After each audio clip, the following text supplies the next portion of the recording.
Hello, my name is Kevin Lewis. I work as a community support professional with the Can Do Group.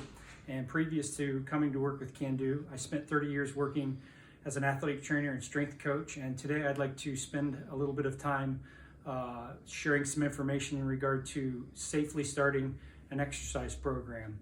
So whenever you begin an exercise program, best thing to do is to identify your starting point. So you want to determine if you're deconditioned, unconditioned, recovering from injury, or dealing with medical conditions. And wherever your starting point is going to determine what you need to do to keep that program safe and effective. So the best first suggestion I can make to you is to consider getting a physical examination with your doctor, especially if it's been a period of 5 years or longer. This way the doctor can let you know of any concerns they may have and give you some recommendations as far as things to possibly avoid and or include in your exercise program. Next, you would like to identify your exercise goals or your fitness goals. So are you wanting to lose weight? Are you wanting to get stronger, improve your endurance, or again, work toward improvement of a specific physical condition or recovery from a surgery?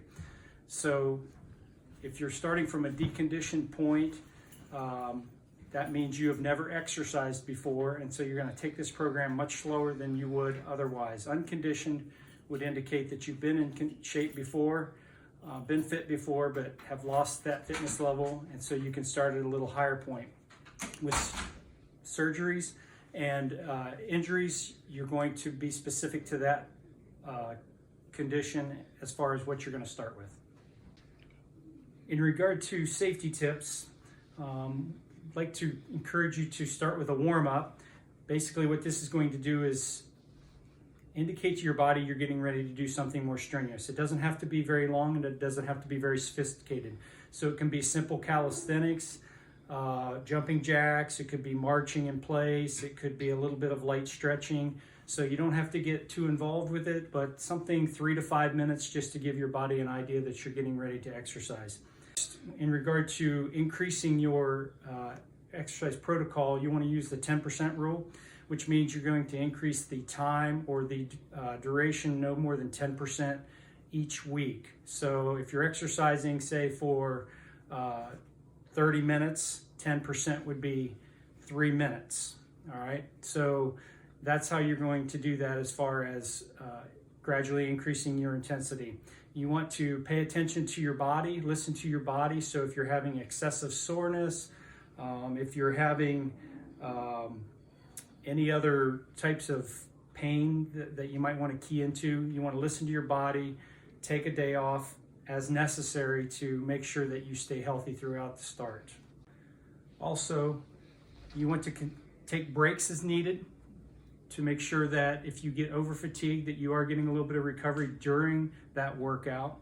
You want to use a variety of exercises. So if you're in a gym, for example, you may want to do the treadmill for 10 minutes. You may want to do the elliptical for 10 minutes, and you may want to do a bike for 10 minutes just to get some variety. Your body will respond differently to each one of these protocols, and that will help you use different muscle groups as to not get injured.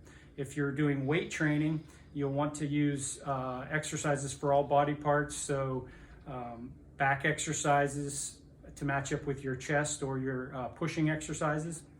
So a good rule of thumb is to do 2 pulling exercises for every pushing exercise to make sure that you're keeping balance in the body.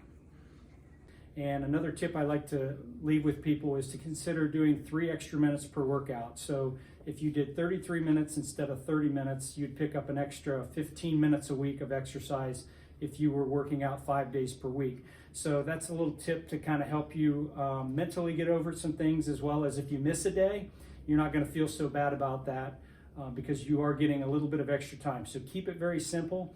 Don't overwhelm yourself with things, and set yourself up to succeed versus fail. Consider the type of shoes you're wearing. So if you're going to be doing walking and running, you want to get a running shoe or walking shoe that matches your foot type.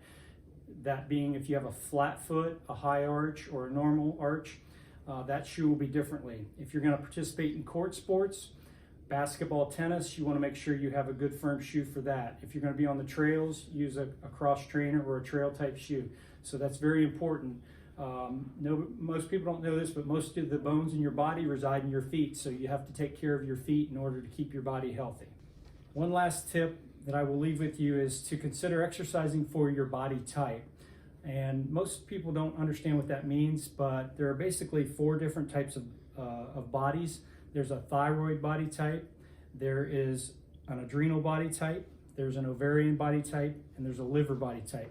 So this indicates where you carry your weight. And if you have problems with your thyroid, it's going to affect how you exercise as opposed to adrenal. So adrenal is your stress gland. And so if you're very stressed and you're trying to do an extremely hard workout, that might not go so well for you and you may not lose weight or gain the goals you're looking for. So adrenal gland, I'll just leave you with this, needs to start out with lighter exercise, shorter periods of time, so as to not overstress your body. So learn to listen to your body, learn to exercise for your body type, do some research behind that, and I think you'll find that it will help you achieve your goals much more readily and quickly than you would otherwise. Thank you for your time, and I hope you find this information beneficial.